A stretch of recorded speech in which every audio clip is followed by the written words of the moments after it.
NFL record for the worst completion percentage.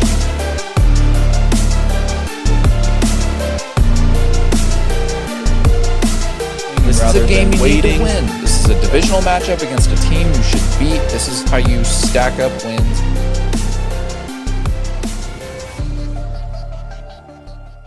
Hello and welcome back to another episode of i75Live. We are on episode 19. It is, as you can kind of tell, it is Christmas time. First episode of the Christmas special. Hope everyone had a wonderful Thanksgiving with all their family, whether they were traveling. But Christmas is here. I would probably say 9 times out of 10, this is everyone's favorite holiday. This is going to be up. This tree right here is going to be up until May, by the way. So in case y'all were wondering. So, yeah, we got the Grinch. We've got him everywhere. That's one of my favorite. We got the movie poster behind Dylan. We've got the wonderful artwork on the wall. And then, of course, we got the Christmas tree. Beautiful ornaments. Yes, all of our... We've got Dear Santa, All I Want is a Bears Super Bowl. It's not happening this year. Thanks to Dylan. We've got a little bit of everything. But, yes, hopefully everyone had a wonderful Thanksgiving and a wonderful Christmas to come. Sports, though, that's why we're all here. It was another fantastic week of why college football has been awesome this year. Baseball had some updates. Baseball NFL had some updates. Happening. NFL with Thanksgiving games. We're going to talk a lot about your game, which it finally was kind of amplified to the whole country. It needed to happen. It needed to happen. But, yes, so MLB. This happened last week. Dodgers are continuing to throw money down the road later along the line when none of these players are even going to be playing anymore.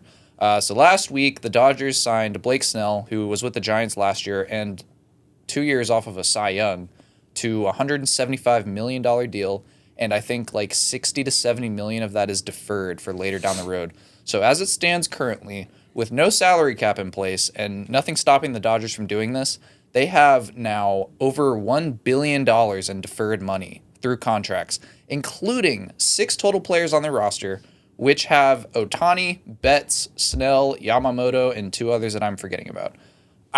How can you sit here and look at this and say that baseball doesn't need a salary cap? Well, and we had someone comment on YouTube saying, how are we buying championships? How are we, other owners have millions and billions of dollars to spend. They just don't spend it. 2 things can be true in an argument. Yeah. Oh, yeah. I agree with you. Yes, there are owners that aren't willing to spend the money because they just don't want to. Yep. But to sit here and say that you're not buying What would you call it then? I'm curious what this guy would call this. What are if you it's not buying a championship? If you have $1 billion in deferred money, what is it then? Some of their contracts, I think like Ohtani, and then they extended Tommy Edman, who's another one with deferred money down the road. They have contracts that are going until 2044. That's 20 years from now. And I'm not like at the end of the day, you still have to win the games. All these guys got to stay healthy. So I understand that, and I'm not discrediting what the Dodgers did. But when you pay for the best and you pay billions of dollars, I kind of would hope that you're there at the end of the year. You better. You better it's a waste of money. Exactly. So and it worked out. You won games. You spent a crap ton of money. So I'm happy for you. No, probably. But to sit there and say that you didn't buy a championship or championships, like we kind of mentioned, that's another thing that we got of you. You said that there's never been a 3-peat, and there's rarely ever. I was wrong once. So because I think the Yankees went back to back to back. 3 championships in a row at the very turn of the century. They went 98, 99, and 2000. But that's the only time it's happened in the last 50 years, which is what I would consider modern-day baseball. So it's really not that off. Yes, the Yankees did it in like the 40s and the 30s. They won like 4 in a row and 5 in a row separate times. But so it's we're not counting that. No, we're not. I agree. And something that, I don't have to tell you, I don't have to tell other people who really pay attention to this stuff. Baseball has changed. Oh my God! Yeah. So baseball changes so much in 5 years. Yeah. 10 years, 20 years. We're seriously going to sit here and argue about 20 years ago. Try telling a guy like Barry Bonds that the shift is now illegal and there's a pitch clock. Like if he was playing currently right now. Yeah, I agree. But that's on top of that, because we got to talk about this. The minimum account, because we had a buddy in our group chat talk about how, yes, baseball needs a salary cap, but at the same time, like what you talked about, where billionaire owners are just not spending money, baseball, more than any other sport, needs, I think we call it like a salary floor, where like you have to have a minimum amount required to construct rosters that go along with a salary cap. So each team has to be in these margins. And I feel like it would make baseball a lot more balanced. Yes, you'll still get, crappy teams every once in a while, but where it is right now, it's the same like 2 or 3 teams, and it's really just you get a throw-in team every once in a while, like the Diamondbacks last year. Well, and this year you had the Guardians. Yeah. And, yep. They ran Cheap into roster. the Yankees where they're spending a lot of money too. Yep. But that's my whole thing is you can do it. Like people, all these teams, the Braves included, the Braves, the Dodgers, the teams who are spending the money, it's not like you're breaking the rules. No. You're not breaking any type of rule. I'm just saying that these teams are taking advantage of being able to spend more money than I would say the average team, and that's why we're seeing a lot of the same teams every year. Well, I would say, yeah, and I'm happy that the Dodgers are doing this. I'm grateful for them because they're exposing a faulty system. If this keeps going, MLB will have to step in, whether it's Manfred or whoever the next commissioner is going to be whenever his contract's up. Well, what's going to stop them? Like, say they signed Juan Soto. Exactly. Well, my question is, why aren't other teams doing this? Like, they're seeing the Dodgers do this over and over again. They've been doing it since like the start of last year and maybe even a year before that. So why aren't the Yankees and the Mets and like the Blue Jays and all these teams with a bunch of money, why aren't they doing the same things? Yeah. It's maybe they're trying to, and people are just choosing LA over living in a place like Toronto, and that's Which really very what's well it come down could to. be the case. I don't know. Baseball's in a very weird spot. It's really weird. It is. And even with the TV deals and with really not being able to watch, like I know here for the Braves, we couldn't watch the Braves for like more than half of the season because Ballet was going through all these It's too TV many games. deals. How do you expect to have... How are you expecting to air all 162 of these games for any market? There's too much going on, and you could easily have an MLB season that's like 120 games and still get the same teams. Yeah, that's a whole nother argument. But it's just you have to. It's what drives the NFL of what we say all the time. To where if there's an NFL game on, no matter what else is on, there's a good chance you're watching the NFL game. So you have to, and I know that's hard because there are so many games. But you've got to try to figure out something to get people to consistently start watching these games. Less games, more primetime matchups, and salary cap and salary floor so that we're not watching games. Literally, it feels like even if your team's good 2 times a week, if they're not on a winning streak, they're losing by more than a couple runs. And so it's just, and that's the nature of baseball. Yeah. But it's just, I don't know. Recently, it's been the same few teams, and it's kind of getting stale. And it's kind of the same thing happening, different from basketball, but just the game, I don't know what they need. It's just not, I don't know. It's been like this for a while. It's hard to watch a baseball game all the way through. I agree. And, it helps when your team is good, but when your team is really bad, there's no reason to watch. No one's watching. And we see that across of attendance at certain teams when their team isn't. And then you see like the Pittsburgh Pirates, they did pretty good this past year, and you saw they were selling out their stadium because their team was good. So you have those Oakland fans. had their last and you saw it was sold out. Yeah. Everyone, like the whole place. So, but they just suck. So why am I going to go? Oh, and they're boycotting the owner, similar to the White Sox. That too. But you saw that there is a following. There is people who care. That place out. Yeah. And so it is a little. Something's got to change though, and I don't know what it is. I don't. I mean, if you have any ideas, the first thing needs to be a salary cap and a floor. It's just you got to balance the league out because its current state right now is so bad for competitiveness in general. Well, and I would say the argument to that of why it would be more competitive is the NFL. We see the NFL week in and week out because of how they manage these teams and how they kind of restrict the money and everything like that. You got to be strategic about it. Anybody can beat anyone, and we've seen what the Panthers almost beat the Chiefs a couple weeks ago, and then the Raiders almost. So these teams who have 2 wins, 3 wins are going up against teams who have 1 loss, and they still have a chance. And they still have a chance they're constricted every to the single same week. Yes. rules with the salary cap. Yes, I think the answer, guys, is Dylan needs to work in marketing for Major League Baseball because Manfred and his crazy idea, his idea to get viewership back is the golden bat. How are you guys? See, that would be the absolute most idiotic, stupid thing that I think they could do. Bottom of the ninth, game on the line. World Juan Soto Series. just struck out. Juan Soto's up to bat Back again. up again. He gets another at bat, back to back. Yeah. No. So what we're talking about is the news came out this past week that MLB's commissioner Rob Manfred was thinking about a golden bat rule? At bat rule. Golden at bat, where one time a game. It could make it more interesting, but it's just there's no way to make this fair because what could happen, what we just talked about could happen. But yeah, one time a game, no matter the situation, you can bring up any batter you want to bat, whether they're in the game right now or they're on the bench. Or you can just move them to that part of the order where you want them to hit. Here's a scenario for you. Now batting for the Cincinnati Reds, Ken Griffey Sr. Well, it's like so you could take. Say you're in the World Series and, the Yankees, this past World Series, Yankees-Dodgers. Aaron Judge hits a home run to tie the game. Aaron Judge is up it's tied 3-3. Rounds the bases. Aaron Judge is up again. Golden bat rule. Yeah, real smart. So That'd be funny. awesome. It's another one. Be awesome. I could if everyone lost their mind about the pitch clock, I could only imagine what they would say if this was really truly The implemented. entire sport might be boycotted, but Let's get into college football, though. There were a lot of great games. The UGA game and the Georgia Tech game is first on our list. 8 overtimes, one shy from the tying the record for the most overtimes in one game. This was it was awesome. If you didn't watch this, I really hope you did.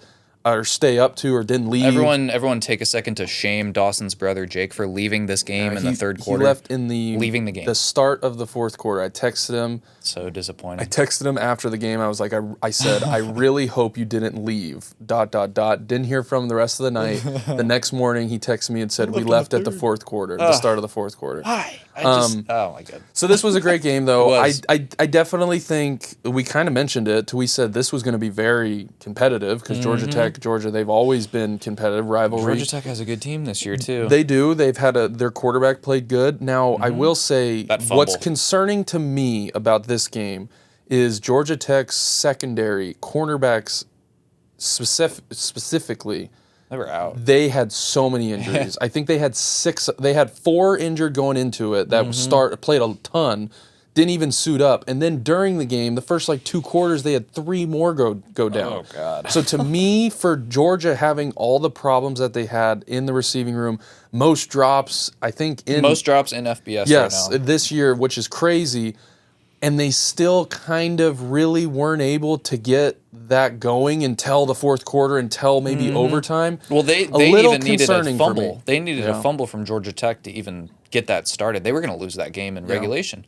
That Tech had the ball and they were driving, and there was not much time left on the clock at all. But Georgia forced a fumble, and they went down and tied it. Yeah.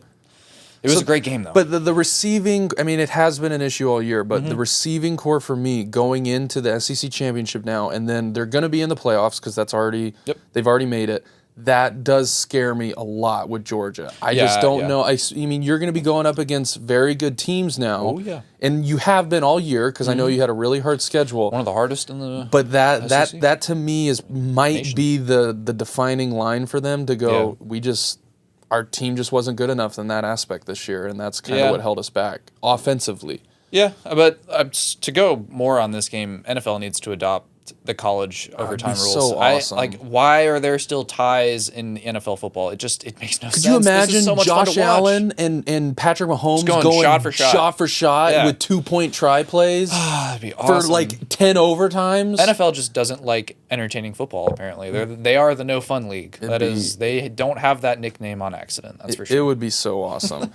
More rivalry games, though, flag planting everywhere, upsets the away from your home field, in the Ohio players getting maced. Dude, what a wild weekend. Clemson makes the ACC Championship, though. Thanks to Syracuse. Losing beating Miami. That loss, we'll talk about that later. This loss for Miami meant more than just missing the ACC. This is huge. Now, we will. Cam Ward, I also think it hurt his Heisman. He did have a great year. Oh, yeah, and he's not winning. I don't think he's going to win it. He might be a finalist, though. I could see him given a finalist spot. I think it's got to be Janty, Hunter, and then it's either Gabriel or Ward. Is there 3 or 4? I thought it was 4. Am I wrong? Is it 4? Oh, then there's I can't remember. I'm pretty sure it's 3. Okay. So if it is 3, it's 4, if it is 4, I'm putting Ward in there. If it is 3, then it's probably going to be Hunter, Genty, and Gabriel. Gabriel, Undefeated. Yeah, that makes sense. It's Syracuse. McCord had a great game. He did, Syracuse. and he played very good. Up. I think he was the first quarterback in Syracuse history to throw over 4,000 or 5,000 yards. I can't remember the exact, but he was the first quarterback ever, so that's awesome for him. And then his press conference after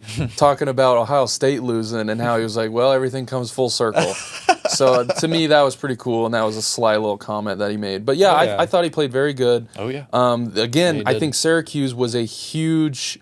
They benefited a lot from the transfer portal, like we've seen a lot of teams this year. You're going to see it more often. Oh, this is the new formula for college football. Unfortunately, whether you like it or not, I'm not the biggest fan of it. But they just need to regulate it more. I think it'll end up being good. This is just what it is, and I think it's great for everyone though, because instead of stacking and loading up the top teams, you're now seeing the Syracuse have pretty good years. The Indiana is coming out and having pretty good years. I've even throw Colorado in there to what they were they were are now this year. Yep. I mean 9-3. I don't care what conference you're in. They were 4-8 last year. That's a winning season. And they were like 1-11 the year before. Yeah. And did they throw away a chance of playing for the Big 12 championship against? Yeah, of course they did. Yes, they messed up. But a 9-3 season. Yeah, it can't negate everything else they did this season. I agree. Mean, they're just building. And I agree. if Deion stays next year, which I think he will, they're and going to be even better. And have you seen all the recruits that they have gotten? He's got like the number one QB in Georgia. He's got the number one QB. He's got number one D lineman. He's Running got back, all. I mean, so I think it's only it's a lot of talent. And I also think too that more people will start to respect what Deion is doing when his kids are not there. So we will see. But this is just college football. Like we said, Michigan, Ohio State. Ryan Day now 1-4 against Michigan. If he doesn't win the national championship, he's done. He's fired. I don't see how they win the national championship. This is...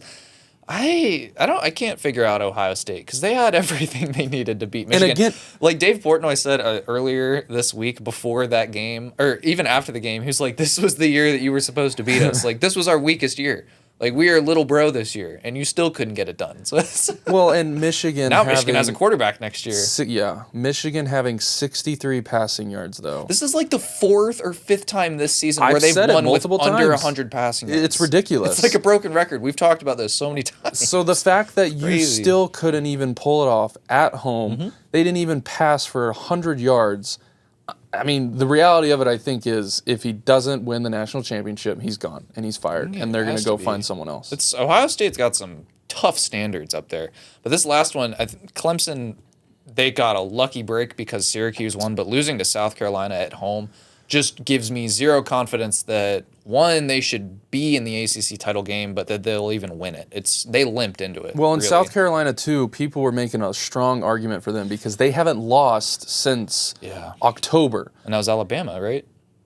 Because they barely beat Alabama. Or they almost beat Alabama. They lost by Alabama by, I think, 3 or a couple points, less than 5 points. But they've been on a tear, and I know a lot of people were saying they need to get in, SEC, all this stuff. I still think, what I don't like is Bama getting in, South Carolina not. I think teams who lose late in the season in college football should get punished. Teams who lose early, I don't think should as much because obviously, if you lose a couple games early and then you end on like a 6-7 game win streak, to me that's cool. But Bama losing to Oklahoma when they were 24-point favorites, and Vanderbilt when they were 24-point favorites. Not just losing to Oklahoma. They almost lost touchdowns. They almost lost by the amount they were favored. They lost by 21? To me, that would have been a deal breaker to go, for me, that's a deal breaker. I would rather see South Carolina in there just because of how they've been all year since they lost to Alabama. Yeah.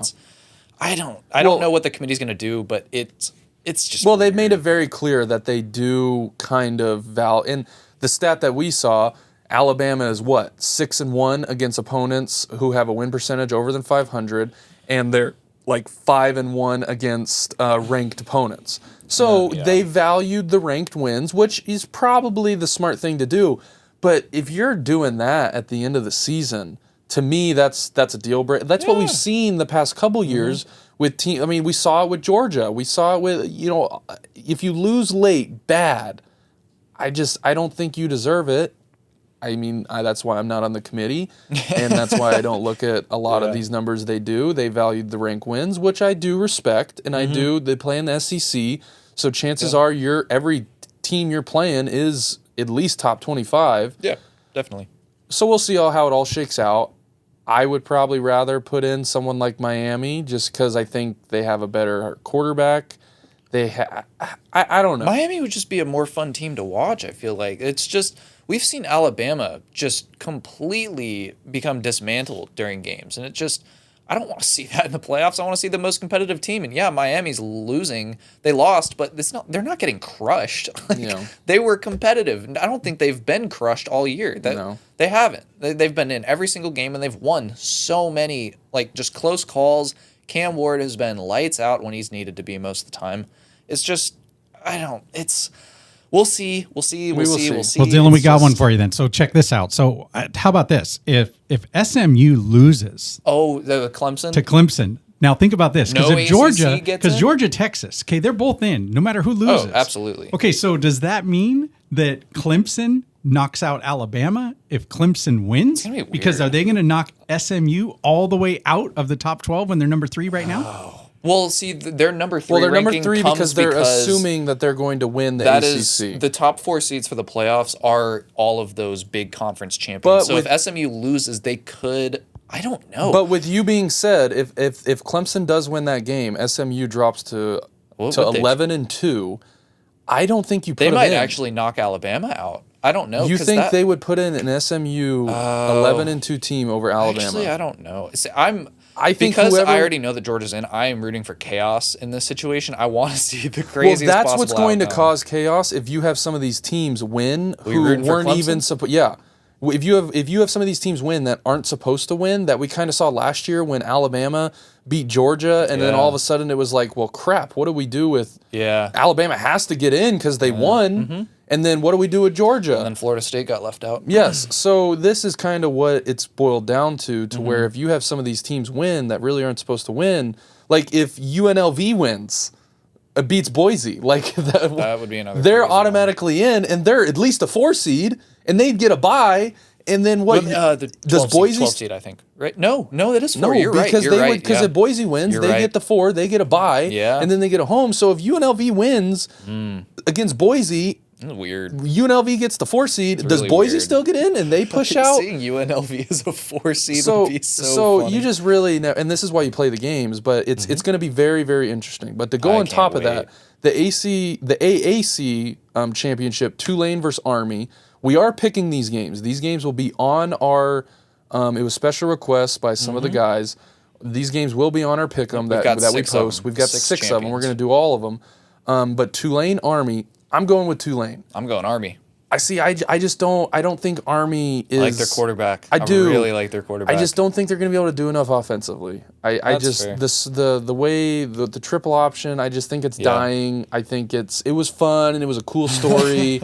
I think Tulane's going to win though. Yeah. So I will take Army just, based off their quarterback. He is electrifying. They're 10-1 for a reason. I mean, they're not a bad football team. No, And maybe Tulane is ranked, so they've played some tougher opponents, but I still think I got to take Army. And this next one, ACC, we were just talking about it. Yeah. It would be wild to have Clemson win this game, and it's not out of the realm of possibilities. I'm picking Clemson. You're taking Clemson? I'm taking Clemson. I'm going to take SMU. I'm going to stick with them. This one, though, I think is my favorite one that I have circled watching this weekend. It'll be fun. I'm going to watch all these. It's going to be a this game could cause the most chaos in, I think, all the playoffs. Oh, yeah. It may be besides the UNLV and Boise one, but this one's going to be fun. Next one, Big 12. Kind of sucked. I was really hoping that both Colorado and BYU blew it. They really did. Blew it. Arizona State, Iowa State. I really like the Arizona State coach. Yeah, I'm taking Arizona State. I'm taking Arizona State in this one purely just for the coach. I think he's awesome. I think he's a funny guy. And when they stormed the field and was yelling at the refs and all. So I'm going Arizona State for this one. Yep, agreed. Big Ten championship. Number 1 Oregon, Penn State. This is like the best defense in college football, right? Penn State? Or up there? Yeah, they played very good. I still I don't know if I trust Penn State's offense in big games enough for me. So I'm going to pick Oregon. There's a reason they're number 1. Yep. They score a lot of points. Their offense is good. They have a ton of playmakers. Yep. So for me, I'm picking Oregon for this one. Agreed. The Mountain West, we just talked about this one as well. Boise one. State, UNLV. This is interesting for a different reason, too, because I think this game could end up deciding the Heisman because Travis Hunter is not playing this week. Yeah. And so if Janty ends up dominating with more eyes watching in a not playoff game, but a championship game, this may end up giving him the edge over Hunter, depending on the game he has. I still think Hunter has it right now just because he's doing things that no one has ever seen. And yes, Janty, it's not to take away from Janty. In my opinion, it should be co-Heismans. There is no way that you can decide between these two players right now. They're doing impressive things that have never been done before, and they're too different to compare. It's not both of them deserve it. To your point, though, I think if Boise does win, that would put them as the 4 seed. They're in the playoffs. There's a big reason why. He is a huge reason why they would be 12-1, Mountain West champions, 4 seed in the playoffs. Be crazy. It'd be really hard to not give it to him. I think if all those things happen. On the other side, though, if UNLV ends up winning this game after everything that's happened to them earlier in the season that we were talking about, where they were having NIL issues, and the quarterback opted out. Yes, opting out, redshirting, and then transferring. It just all of that, and you end up in the Mountain West Championship game 10-2. It's impressive. It shows resilience for sure. Now I think the one that everyone is excited for, especially around here, the SEC. Texas, Georgia. I'm worried about this game. I'm going Texas. I think if Georgia loses this game, they could get bounced. I don't think so. If it's bad, if they lose bad. Okay, yeah. If Beck has a Beck game that he's been playing recently with 3 or 4 if that happens and then say UNLV wins and then say Clemson wins, there's going to be a lot of conversations. But I'm going to go with Texas. I think when Georgia beat Texas earlier in the year, they played their absolute best game all year, hands down. And we haven't seen them do that any other game besides that Texas game. I don't think you're going to be able to. I don't think you're going to be able to do it 2 times in a row against that team. So for that, I'm going to go Texas. I think they also have better playmakers on the outside on that offense. I'd probably go Texas too. Honestly, now that I'm thinking about it, my gut says Georgia. I'm a Georgia fan, so I want to go Georgia, but it's just I don't trust Carson Beck at all. But well, you're not going to be able to. The way he kind of won the Georgia Tech game, where he played like crap, and then all of a sudden in the fourth quarter, they got blessed. Like I was talking about, they got blessed with a fumble. You're not going to be able to do that against Texas because Texas is going to take advantage. Their offense is way better than Georgia Tech's, regardless of. Georgia Tech did have a good quarterback play this year, and they had some really good skill position players. Texas has 2 good quarterbacks. Texas they're legit, and they remember what Georgia did to them, and I don't think they're going to let it happen again. So for that reason, I will pick Texas. So as it stands right now, that's the updated playoff bracket. You've got 1 Oregon, 2 Texas, 3 SMU, 4 Boise State, 5 Penn State, 6 Notre Dame, 7 Georgia, 8 Ohio State, 9 Tennessee, 10 Indiana, 11 Alabama, and 12 Arizona State. And we'll see. We'll check in at this next week. Let's compare how different this list is after these championship games are played. It's going to be wild. Depending on who wins, if Clemson wins, they go up to 3 or 4. SMU could maybe bounce Alabama out if it's. So you just never know. But this is what this is why this is awesome, and this format is awesome, and this is why you can't just load up a couple conferences. You have to keep this competitive, because other than team, you wouldn't play for any of these schools. No. It'd be like what it was the past couple years, to where you just want to go play for Georgia, Alabama, Ohio State, Michigan, Texas. And it's just it's so to me this is a perfect landscape for the play. Now, do I think they could go to 16 teams and it'd be even better? Yep, probably. And I'm sure I've heard stuff of, now I know they signed the whole agreement and they've got to do this for so many years. But this to me is what a college football fan should want. I have this in the back of my mind until it happens. I have a championship weekend that I am just manifesting and dreaming of, where the college football playoffs turns into 18 to 24 teams. You go all the way until February, and then on Saturday you have the college football championship, and Sunday you've got the Super Bowl. Yeah, that would be awesome. That would be Monday so awesome. Is President's Day, so we all get 3-day off. Weekend. 3-day weekend. That's if they move it back. The NFL is moving towards an 18 game schedule, and I think that includes 2 bye weeks, which would put the Super Bowl on a 3-day weekend. Yep. Finally. So then we'd have the college national championship on Saturday, the NFL on Sunday. That would be awesome. And then we get Monday off. Yep. Guys, before you move off of college football, just a side note here. There are 4 finalists for the Heisman. Okay, so Cam Ward, that could be the participation trophy for Miami, if you think about it, because they're probably not going to make the playoffs. But if Ward wins the Heisman, Ward will get an invite to the Heisman, if that means anything to the rest of the team. Now that I know there's 4, he definitely will probably be a finalist. So now it will probably be Genty, Hunter, Gabriel, and Ward. That would be my 4 that I would send. Yep, I would agree. That's a good NFL list. Week 13, Thanksgiving, and the Black Friday games. We picked all of these games. I went 6-0. Dylan went 5-1. He picked the first game, Bears Lions, 23-20. Another impressive way for the Bears to not just impressive, impossible. Like, it's just for like the last month to month and a half, they have just found every way to lose a game.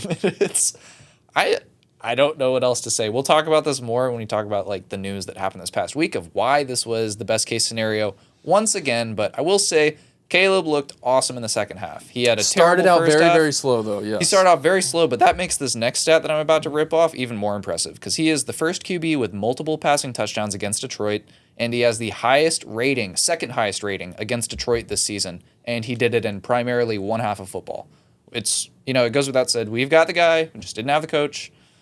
Foreshadowing for later in the conversation, but yes, the way this game ended, I laughed. I watched and I was like, ha, wow, okay, yeah, that's not what I expected, but I can't be surprised anymore. I think it was great, too, for everyone to kind of see it nationally televised. That's why I'm happy, because this, I've been ranting about it, and, no matter who I tell, it's always, there's always a thought. It's like, are you sure? Are you sure it's not the quarterback? I'm like, no, it's our head coach. Just please watch the game. And everyone got to see what was so bad about Matt Eberflus.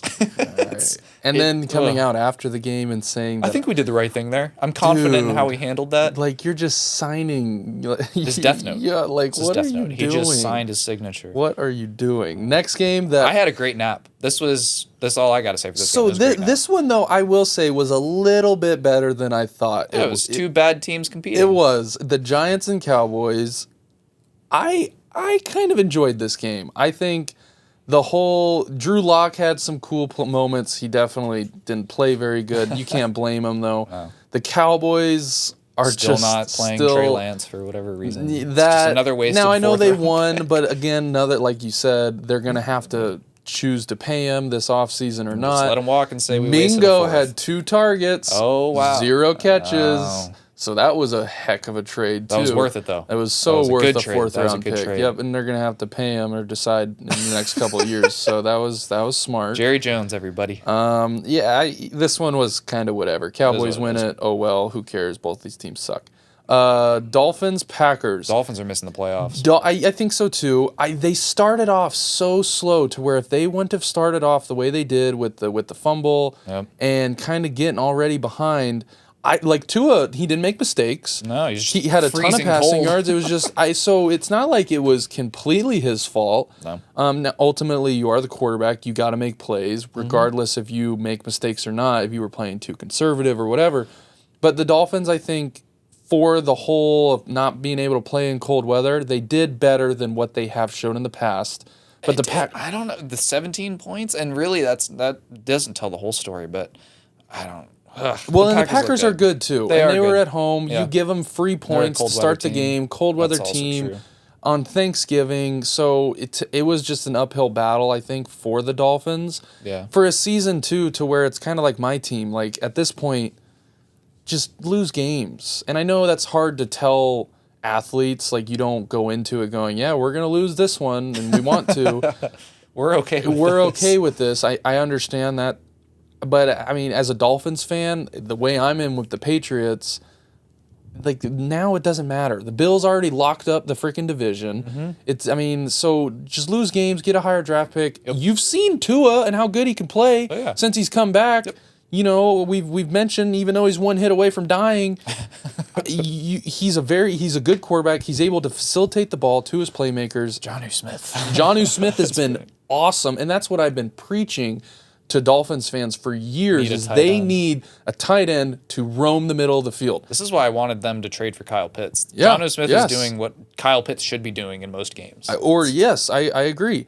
So that is a plus. And then losing this game only helps them in the draft to get whoever they want. I do think they missed the playoffs because they've got tough matchups in general. But on top of that, they still have at the Browns and at the Jets. And those 2 freezing cold games.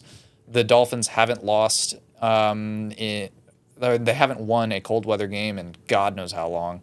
And I think their 6th coldest games, they've lost all of them. Yeah. All of them. I am sick and tired as a Dolphin fan my whole life hearing about how we can't win in cold weather. It's true. And I get that it usually happens. But I do think the monkey is off to his back. Okay, he did not lose that game. No. He had a great game. He didn't win we the should have game, won. though. We started really bad. I don't think the cold caused that to happen. But I am over it. Like, at some point, figure it out, Miami. You got to go into cold weather and win. You're in the AFC East. You're not always going to have your games at home when it's 85 degrees. Yeah, that's true. That's true. They do play. Yeah, 3 out of the 4 teams. That's a good point. Or you 3 just out of the 4 gotta teams are in the upper part. Why is Miami in the AFC East? Now that I'm thinking about that, that's so dumb. Yeah, that is kind of funny. Okay. Next one. This was the Black Friday game. Raiders, Chiefs.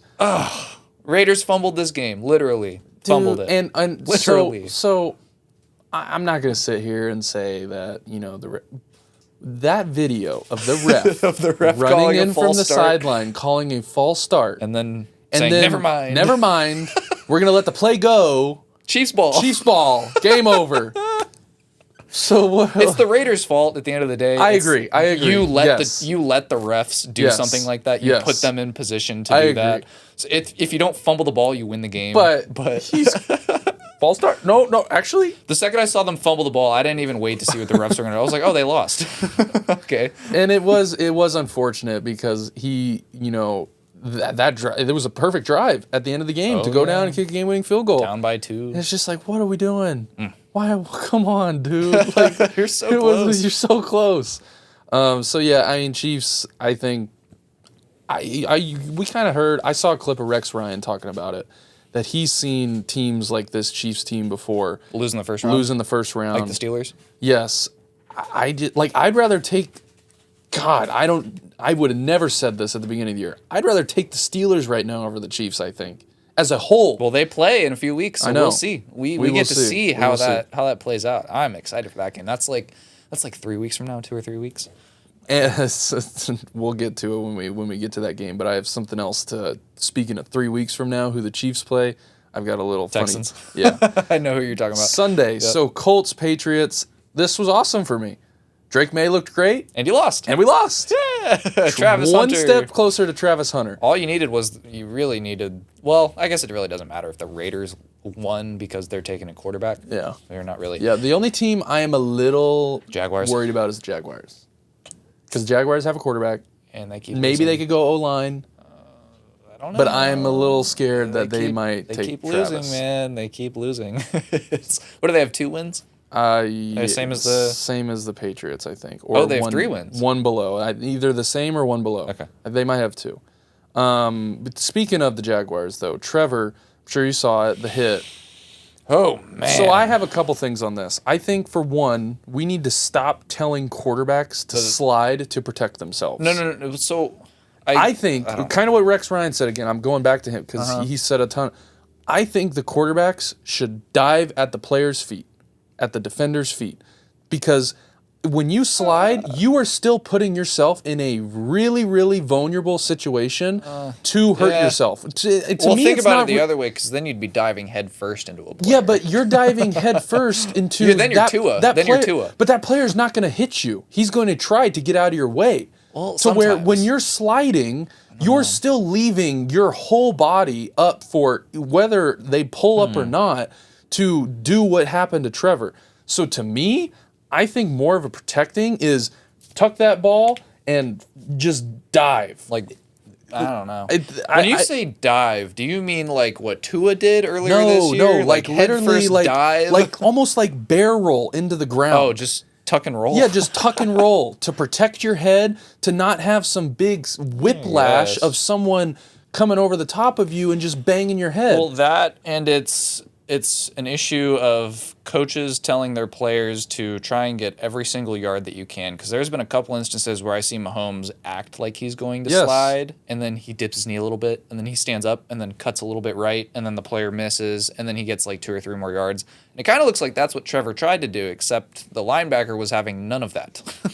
Well, and I'm sorry, but you've kind of made it for what you just said with Mahomes, kind of faking it or faking running out of bounds. What do you want him to do? Exactly. I mean, you either hit him, get a penalty, or you don't, and he goes 30 yards down the field and puts him in a field goal range, game's over. Yep. So to me, so what's funny about this is that player, do I think that what he did was wrong? Do I think that it was, yes. He got suspended 3 games. Who do they play in 3 games, Guess who Dawson? their third game is? Who do they play in 3 games? The Kansas City Chiefs. If you don't think Steelers, the help us, NFL please. did that on purpose, Oh, they did. You are delusional, and you. That seems like about 3 games. When do they play the Chiefs again? 3 games. That seems good. To where do I think it probably deserved maybe a 1 game, maybe a fine? 1 game. Probably, but 3 games. How many personal fouls has he done this year like that? If that was his first one, and you're giving him 3 games for his first one? It was his first one. I know what you're doing. I see through it. I see through your white lies of playing the Chiefs in 3 weeks. And God forbid that happened to Mahomes. Holy crap. He would have been bounced. Yeah. Oh yeah. He's done. Blackballed. So that's what I just think there's a better way of protecting yourself than sliding and still leaving your whole body open up to any type of hit, if someone's following the rules or not, to where if you dive or you kind of bear roll or you just, to me, that's you're protecting yourself to not having someone just whiplash the heck out of your head to do what Trevor did. Now, then you have the Tua. You don't want to spear someone and spear him right in the gut like he did and got a concussion doing that. Dive to the ground, barrel on the ground, do something than just leaving your whole upper body exposed when you do slide. Yeah. That's what I think. Unfortunately, Dawson, I think that hit is actually, you're going to look back on that, and that's going to be why Travis Hunter doesn't go to the Patriots. Because right now the Jaguars have Mac 2 Jones. wins. They are in first place And for Mac the draft Jones. right now. They have 2 wins to the And Patriots. Trevor's out with a concussion now. It sucks. Yeah, dang, that would really suck. Think about that one. That would suck. That would suck. Next one, though, Chargers-Falcons. This 4 is interceptions. really disappointing, dude. Kirk Cousins, what the hell, man? I don't know. That was terrible. And 2 of them, I want to say were in the red zone. Did you see the last one? one? The last one was terrible. It looked like he thought the Chargers player was a wide open Falcon in the end zone. Terrible. He lobbed it to him. Charger had a toe tap. Oh my god, it was so funny to watch that. And the Chargers, I also think without J.K. Dobbins, they looked very different, a different team. Yeah, without that run game, which is what Harbaugh loves to have. He needs a good O-line. He needs a good run game in order to win those games and play how he does. We've seen teams in the past led by him that play exactly like this. And Gus Edwards was not doing much. Let me tell you though, Ladd McConkey is proving to be a great pick. Ladd McConkey. You paired him with a true number 1 on the outside and throw Ladd over the middle with the run game Higgins? with T. Higgins. I could see it. Definitely but Ladd, he was making a lot of catches over the middle. On the side, he was just all over the field, and it's kind of what we say with some of these other, like Kyle Pitts, and why aren't they getting Kyle Pitts the ball more? He's not getting open? Yeah, Ladd is getting open. If you watch him on all of his routes, he is creating a lot of separation, and that's what made him successful at Georgia. When everyone kind of gave him crap, it's the system and it's the play calling. He's getting open, and you see that with someone like Kyle Pitts, who isn't getting open and has 0 catches, 0 targets week in and week out. So I think I'm never drafting Kyle Pitts again. Well, you realize that's what happened to Georgia's offense this year. It's because Bowers McConkey and Bowers were both of those guys are Bowers- leading the NFL, and they're gone. They're gone. Bowers is also if he was on, it would have been insane if the Chargers would have taken Bowers in the first round instead of instead of alt. Instead of the lineman, and then would have taken McConkey where they did in the second or third. Might be the best offense in the league right now. now. I mean, it'd be scary of what Brock would be doing with Justin Herbert. So yeah, man, that would be wild. But yeah, I mean, the Chargers winning this one, they're really they just keep winning games. They still have to play the Chiefs as well. You never know. Yeah, what's they're happen playing with that. this. We're talking about that. That's the Sunday night game. Yes, and the Falcons, keep losing. They're tied. We said the way they started this division and division games, we said if they were going to lose and not make the playoffs, they would have to utter collapse. And that's what's happening. And that is kind of what's happening right now. So we will see what happens with the rest of the Falcons. I know who do they play this week? They play. I don't remember. They play the Vikings. Oh, that's right. So it's homecoming revenge game. So and that's no easy place to play. Nope. They pack out that stadium and they are loud. So he's in for it this week. I don't know. Where are we at? Where are we at? Steelers Bengals. Probably the best game of the weekend. This was so great. This game I saw out of so bad for Joe Burrow. Yeah, I do too. And out of the 100+ games that these two teams have played, the highest scoring matchup ever out of these two teams' history. So that was really cool. This is a fantasy dream. But Joe Burrow, I mean, I don't know. He's doing everything he can. He really is. And Jamar Chase came out. Someone asked him. He was like, "Well, do you guys feel like you have to score on every possession?" He was like, "Yeah." He doesn't care anymore. He's just throwing. Well, I mean, he's not obligated to stay. He's not under contract he's not. next year. So, no, is he? Technically has his 5th year next year. I think he does. Doesn't mean he'll play on it. He's not playing on that. Especially if he gets the Triple Crown. After this year and what the numbers. So you've been very critical of the Steelers this year. But yes, the Bengals have a trash defense. Hey. But the Steelers. The Steelers have proved, I think, a lot of people wrong. Yeah. I have given them credit. Russ had like 400 passing yards. Oh, yeah. Especially with the decisions that were made to go from Justin Fields to Russell Wilson. And everyone's like, hold on a second. He's won a lot of games. Why are you switching quarterbacks? Mike Tomlin goes, watch this. Watch this. I'm really impressed. I really am. They can run the ball good with 2 running backs. I think George Pickens, though, something's going to come up in the playoffs, and he is going to cost them a huge play, a huge touchdown, a huge something. Oh, yeah. Dude just can't get out of his own way. He's a child. He is. And how good you are. Like, come on, dude. Like, and I see his O-linemen, like, coming up to him after penalties and being what are you doing? That guy I know you're talking about. That guy was a teammate of his at Georgia, too. Like, the tackle that was talking to him. So he's very familiar with George and his antics. And this has been the story since Pickens was a freshman at Georgia. He has always been just a crash out. Like, he is the definition of a crash out. You got to be better than that. And I know Mike Tomlin came out and said he's got to grow up fast, and we've got to do it. And, I would hate. Well, I wouldn't hate. It would make me laugh, but it would be very funny and ironic if something in a massive playoff game, or against the Chiefs in a couple of weeks. You just never know. Yeah. But you've got to be better. You just have to be better. Yeah. Next one, Bucks Panthers. This one went to. Well, actually. We'll talk about this one. We'll go back. This was a good Bucks game. Panthers. This was a great game. Really good game for a Bucks team who is still really, really injured. So for them to go to overtime against the Panthers, the way the Panthers played against the Chiefs. We talking about how good Bryce Young has been playing since he came back. He really has. Really good. Makes me happy for him because I do think he went into a horrible situation. And they're really so I am happy for him. Chuba Hubbard fumbling in overtime. They had the game. They were on like the 30-yard line, 20-yard line, and I know somewhere I sent the little meme of Leonardo DiCaprio like snapping at the TV, like, "Well, there I am." I could just picture Matt Eberflus watching this game and seeing a team in field goal range and then running another ball or running it another time instead of settling for the field goal. And he's sitting there like, "See, I told you I made the right decision." It sucks that it happened to Hubbard because I think he's had a very good year on it. He just got signed to an extension too. So that was because I like him as a player and as a person. So that kind of sucked a little bit to see a guy who's really, really put a lot into this for a crappy team and going in, signing an extension. That kind of sucked because he could have been kind of a little bit of the hero.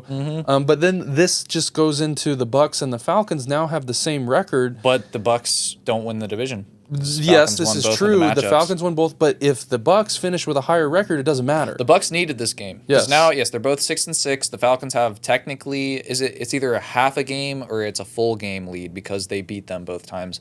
but this was a divisional game. So the Bucs won this, helps them a bunch. Yes. And so I'll have to look at their schedules leading up and who they play to end the year, but it could very well be down to week 18 to decide. Well, and who I wins know the week NFC 18 South. the Panthers and play it'll the be Falcons. like a 9-win team. Falcons play the Panthers the last game of the season. Oh, so Bryce Young has a chance to do the funniest thing he ever. really does. He really does. To go back though, Cardinals, Vikings. Cardinals choke. Cardinals. They've really been doing this did. a couple different times throughout the year. They did this.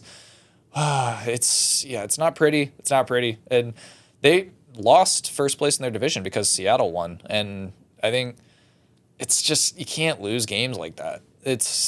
You had it, and the Vikings came back in the last second. Darnold has been great the past 3 weeks. He's got 7 touchdowns and 0 interceptions.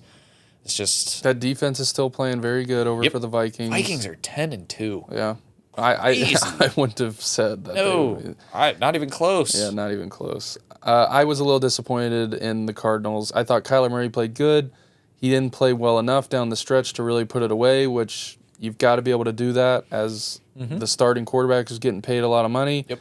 So that was a little unfortunate for the Cardinals, but the Vikings, they just again showed why I think they are a deserving NFL top 5 team for the playoffs this year. When a lot of people, oh no, they've gotten lucky, they've gotten this, they're a good team. Oh, they're very good. They're a very good team. Very good. Eagles, Ravens. This was I can't blame. I know you want to. I do put some blame on Lamar because there were plenty of plays to be made on offense, but Justin Tucker missing 3 kicks in a game that you lost by 5 has to sting. I agree. You turn one of those missed kicks though into a touchdown. Yeah, that's why I'm saying Lamar deserves some of the blame still, because all you had to do was stay on the field and just convert your third downs, and you might have won this game. It was there to be won. But right now, the Eagles, maybe the Vikings, but they look like the only true contender to the Lions. And Saquon Barkley should be in the MVP talks, 100%. I mean, I'd say Saquon and Josh Allen. It's a 2-man race. Saquon and Josh Allen. Whoever plays the best down the stretch out of those 2 guys, in my opinion, I think will be the MVP. And then whoever isn't the MVP, Saquon do it. Well, we kind of threw out the whole Jamar Chase of him being the Triple Crown. So Offensive Player of the Year. Who gets snubbed? Yeah, one of those 3 guys is going to get snubbed. Unless they do co. I think they've done co-MVPs before. I don't think so. Have they, Chris, you would know. Have they done co-MVPs before? While he's looking that up, we'll go to the next one. 49ers, Bills.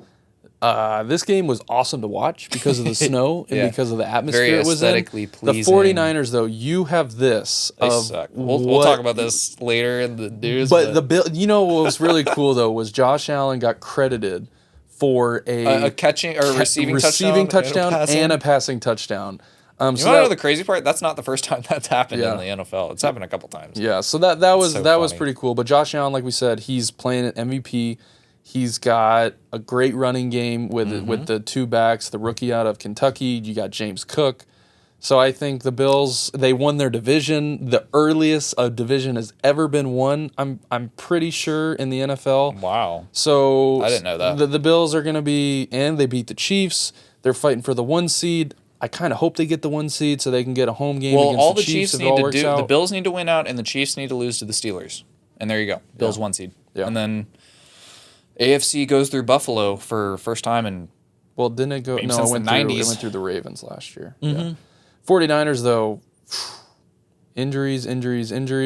We'll talk about it later. We'll talk about it a little bit later. We'll done. get through the rest of these games. Done. Browns Broncos. This game was awesome. Jameis Winston throwing for 400 yards. Bo Nix had a 95-yard passing touchdown. I need the Lord to deliver me from these pick sixes. He just continues, even in a loss, he continues to just. I mean, he's hilarious. He's great. He's so funny. I don't know what else to say about him, but it is so much fun. You saw he broke a record for the most combined yards by a quarterback in NFL history because he had 400 passing yards and then he had almost 200 yards in interceptions. Well, and you got the full Jameis Winston effect in one game. 400 yards, 4 passing touchdowns, 2 pick sixes. You got the whole freaking bottle of Jameis Winston. So that's pretty awesome. NFL news though for the past couple weeks, I know we've kind of talked about it. Eberflus fired. Dylan, I know you were so excited about this for a lot of reasons, but I think doing what he did on national television and then coming out and saying... This is the final straw. It had to be. If it wasn't, there's bigger problems in that organization that we don't know about. Oh, there already is. I mean, that goes without saying. But yes, finally, should have happened last January. It's just...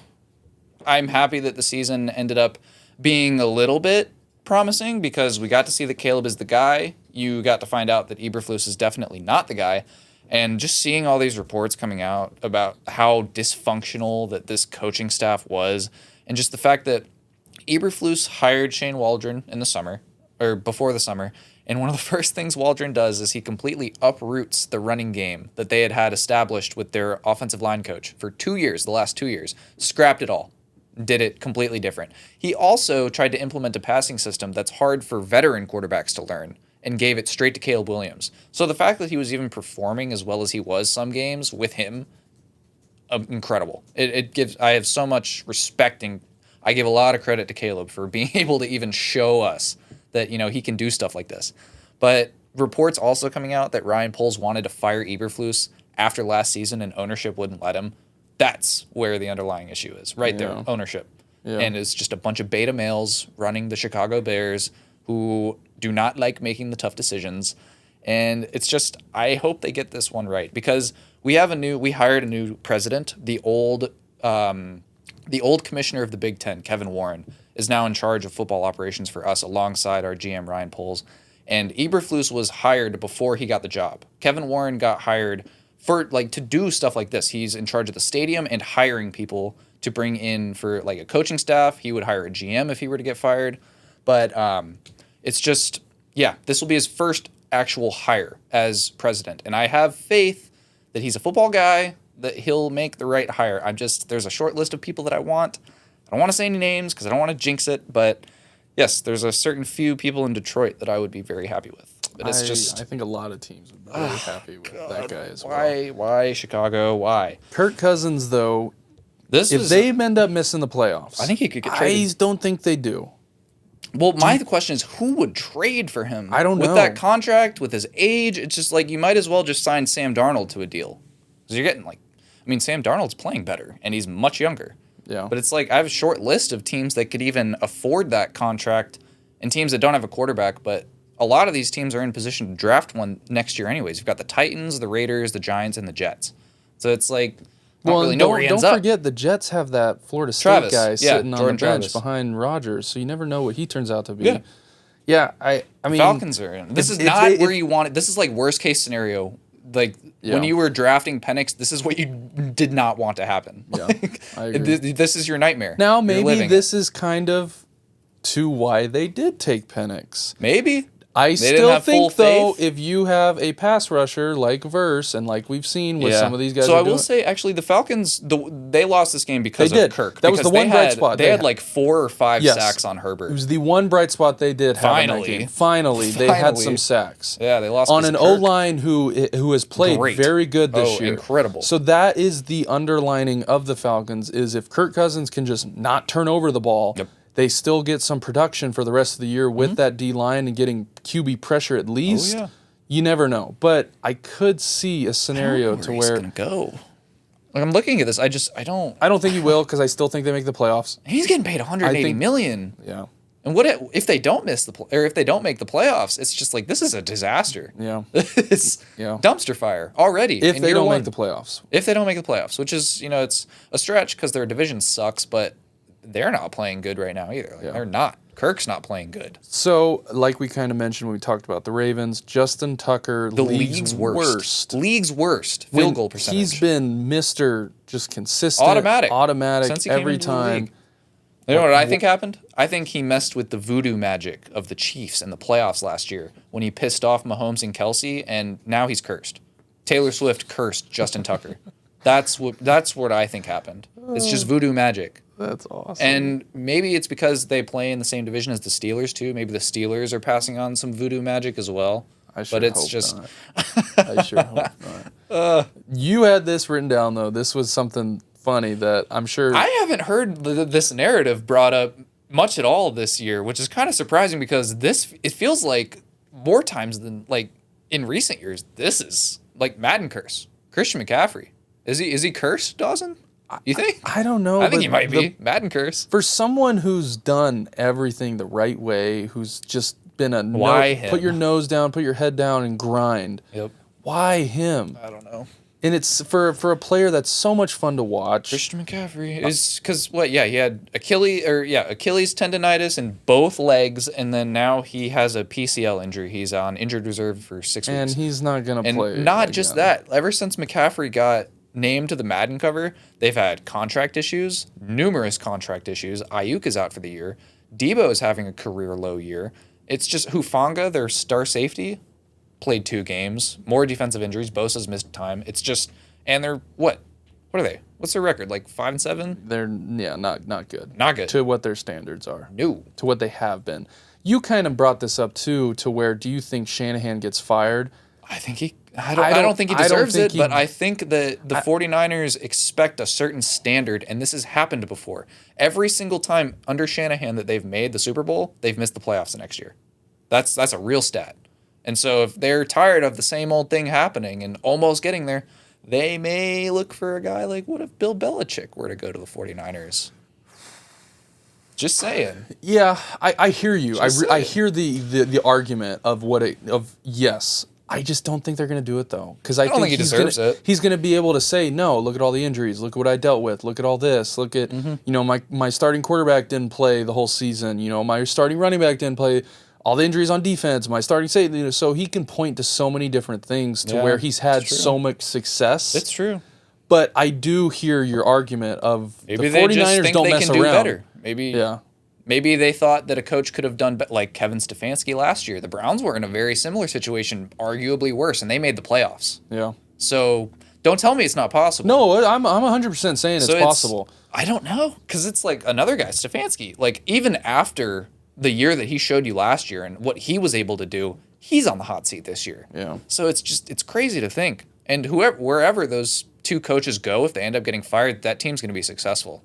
More times than not, in my opinion, they will be. Yeah. But Chris said, so do we have an MVP update? Has there ever been co-MVPs in a season? We do have an update here. And it's interesting, too, because this is a blast from the past. These are both Hall of Famers. I thought this had happened before. In 1997, it was Brett Favre and Barry Sanders. Okay. Co-MVPs. So it was interesting, though, is that was actually and guess Sanders. What? It's a running back and a QB. That's right. Then you give Offensive Player of the Year to Jamar because it'll be the Triple Crown. There you go. It was Sanders' first MVP and only MVP.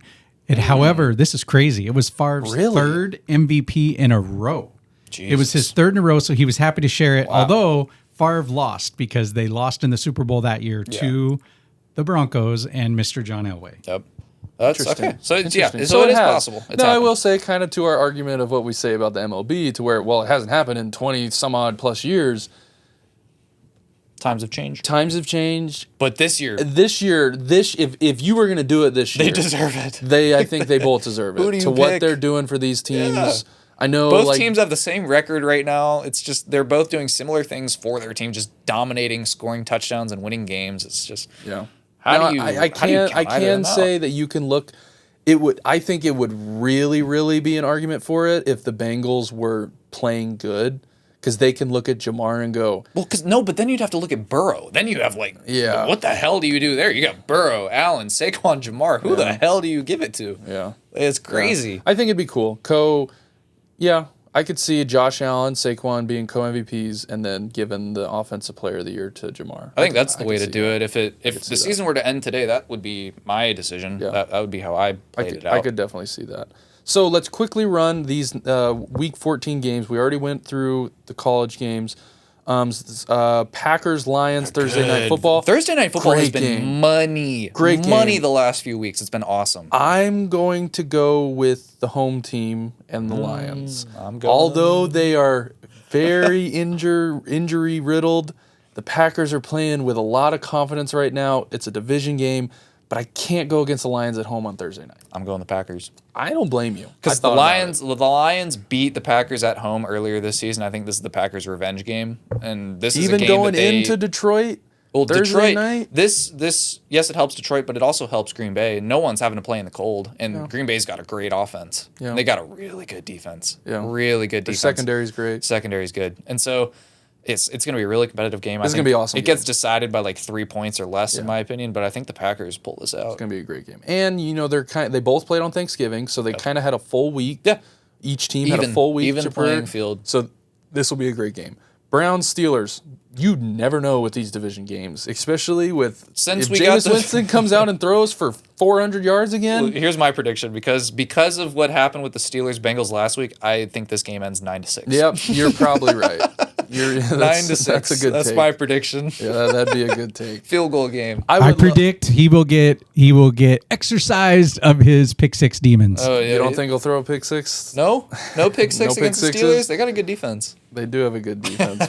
Maybe TJ Watt will get a strip sack or something. He hasn't had one of those in a hot minute. Oh, he had one last week actually. He had one. He did on Burrow. He had Yes, one on you're Burrow. right. He did. He did. Falcons, Vikings. Touched on this. We're not picking it. Kirk Cousins revenge game.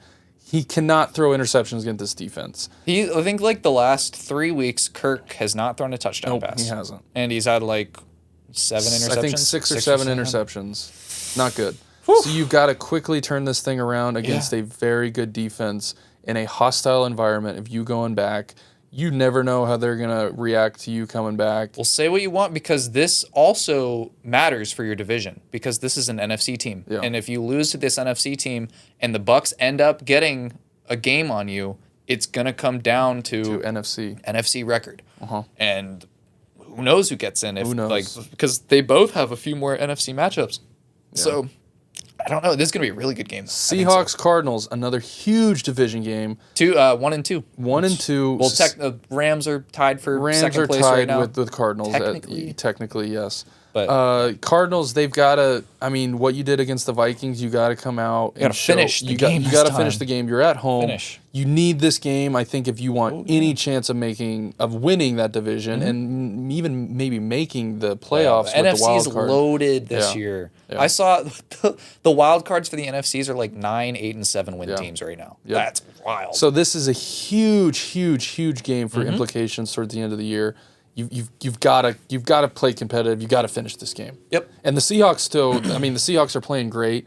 The Geno is playing really good. They have 2 really good running. I think in the league in passing their yards. Running back duo that they have Charbonnet's been is not talked about enough. Kenneth Walker's good. I like him. Got good receivers too. Metcalf, Lockett. I love Smith and Jigba. He's been awesome. playing great. Their defense is really young. I like their corners. secondary. Yes. Julian Love is a great safety. I love Tariq Woolen, Devin Witherspoon. I think Leonard Williams been a resurgence. He had the pick six like a 98 against his former team. Yeah. So this game will be a fun one. Bears 49ers. I am to the point of the Bears season where I want them to start blowing teams out and showing people that it really was the head coach holding us back. Not to say it'll happen, but the 49ers are not the same team that we thought they were going to be at the beginning of the year. So I think the Bears have a great chance to win. I really do. Even if it's at San Francisco, weather's going to be nice. I think the team should be rejuvenated after finally getting rid of the And these two teams cancer. are like, there's nothing to play for. No. So it's just like... 49ers may still be a little bit delusional, thinking they can make the playoffs, which technically they're right. They're 5-7. All they really need is a few teams to lose in the NFC and them to not lose, and they make it because they can still finish 10-7 if they won out. Do I think they're going to win out? No, but 9-8 I don't think is good enough to get you in the playoffs this year in the NFC. Really don't. Yeah. Next one, Bills Rams. This one is huge for the Rams. It is. I would say it's also big for the Bills too because, like you said, they can't lose any more games. Yeah, they went out. They have to win out to get the 1 seed. If assuming that the Chiefs went lose out, one, they have to lose one. So the Bills are still playing for a lot. So it's not like they're just going to sit down and because they've already won their division. The Rams are also still playing for a lot when it comes to. They're kind of in the same situation as the Cardinals, same record. They've got to start winning these games to keep them in the race at the end of the year for the last couple weeks to winning that division or maybe slipping into a spot in the wild card. They've got the talent to do it. They're just injuries, and it's just I don't understand what's kind of wrong with them because they really last week they did not. So hot and cold. Yeah. 1 week they look great, and then the next week they're just like, what happened? Yeah, I know. Why is it not the same? I know they have a ton of rookies. and I know dealing with injuries on offense, they've got a good quarterback. They've got great receivers. Mm-hmm. They've got a good running back duo, and we saw that last week with how they were able to run the ball.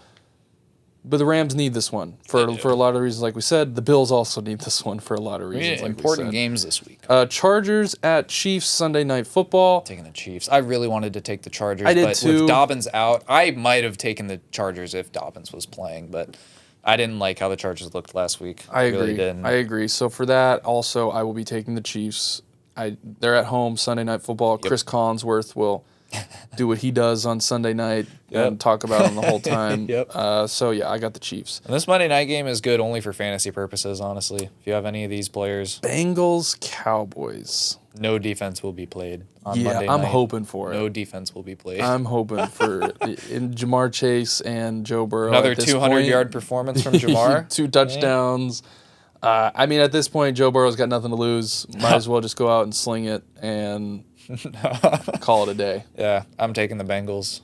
I am taking the Bengals in this as well. Yes. Bengals. It's probably not going to be a very close game, I don't think. The Bengals defense isn't terrible. I know I just called them trash, but they're not terrible. They've got players. They're just not playing as a unit, and they give up too many big plays. Too many big plays. But the Cowboys, I mean, you only got like one guy to worry about on offense. So. Yeah, CeeDee Lamb. Yeah, that's it. Dowdle looked good against the Giants, but, it's the Giants. So Cowboys are just... Yeah, so to wrap up this week, our bets of the week. Yeah. I am going Drake London over 67.5 receiving yards. He had 16 plus targets last week. I didn't even realize that. That's wild. He is kind of the only... How many fantasy points do you have with those? I'm not sure. 16 I'll have to look at it after. But Drake London, he had 16 plus targets. The Vikings give up top 5 receiving yards to outside receivers. You saw what Caleb did. He had over 300 passing yards. DJ Moore had over 100 yards that game as well. So for that, and Kirk Cousins kind of feeling a little bit of pressure, he's going to go to the guy who's been the most reliable for him this year. I like Drake London to I like Drake London to probably finish with 6-7 catches, 100 yards, and a touchdown. That's my guess. Sounds good. I took we were just talking about how important this game is, and I don't think they probably still win this game even if he doesn't have this, but I feel like it's more likely that if they win, he'll have this. James Cook over 64.5 rushing yards against a Rams defense who has allowed other teams to run the ball against them. And so James Cook has had a great year. And so this doesn't seem like the craziest bet. I am on a very cold streak. I won one a few weeks ago, but man, it's not good this year for me with prop picks. It's bad. Yeah. Well, that will wrap up our bets of the week. That will also wrap up episode 19. Merry Christmas. We hope that you're getting in the Christmas spirit with all your friends and family. Hope you had a wonderful Thanksgiving. Mm-hmm. And comment all your predictions for these huge college football games. College football championship games. There's so many great games. Some are on Friday, some are on Saturday. Mm-hmm. So it is going to be an awesome weekend. It's kind of a little sad, though, because it's coming to an end. Feels like it just started a few weeks ago. It really does. But yes, comment all your MVP talk. I know we talked about that. Would a co-MVP be cool? Would it be stupid? Would it be kind of like, just give it to one person. Whoever's better, let's do that. But yes, happy everything. Happy everything. We hope you guys... Happy holidays, guys. Hope you guys have wonderful holidays. All this stuff's going to be set up. So it'll be here for the rest of the December episodes. Yup. But we will see you next week, and thank you guys for watching. Sir, it's been real, guys.